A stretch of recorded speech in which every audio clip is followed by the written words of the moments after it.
మాజీ MLA Yarapathineni సవాల్పై MLA కాసు మహేష్ రెడ్డి స్పందించారు. 2024 ఎన్నికల్లో తెలుగుదేశం పార్టీ తరఫున తాను ఓడిపోతే రాజకీయాల నుంచి తప్పుకుంటానని, ఈ ఎన్నికల్లో నువ్వు ఓడిపోతే రాజకీయాల నుంచి తప్పుకుంటావని మాజీ ఎమ్మెల్యే ఎర్రపతినేని శ్రీనివాసరావు విసిరిన సవాల్పై ఎమ్మెల్యే కాసు మహేష్ రెడ్డి స్పందించారు. నువ్వు విసిరిన సవాల్ స్వీకరించడానికి గంట టైం ఎందుకు, దండగా 10 నిమిషాలు చాలన్నా కాసు మహేష్ రెడ్డి.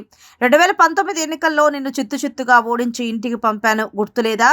ఈ 2024 ఎన్నికల్లో నిన్ను ఓడించి రాజకీయాల నుంచి రిటైర్మెంట్ ఇప్పించి గుంటూరులో కూర్చోబెట్టకపోతే నా పేరు కాసు మహేష్ రెడ్డి కాదు అన్న కాసు మహేష్ రెడ్డి 2024 ఎన్నికల్లో వైఎస్ఆర్ కాంగ్రెస్ పార్టీ తరపున కాసు మహేష్ రెడ్డి అనే నేను ఓడిపోతే నువ్వు అన్నట్టుగానే రాజకీయ సన్యాసం తీసుకుంటా అని ప్రకటించిన కాసు మహేష్ రెడ్డి.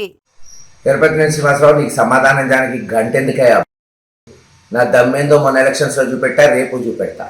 రేపు మళ్ళీ నిన్ను ఓడితే శాశ్వతంగా రాజకీయాల నుంచి రిటైర్ చేసి గుంటూరు పంపిస్తా. నేను రాజకీయాల్లో ఖచ్చితంగా మళ్ళీ ఎమ్మెల్యేగా కంటిన్యూ అవుతాను. నీ సవాల్కి గ్యారంటీగా స్వీకరిస్తున్నా.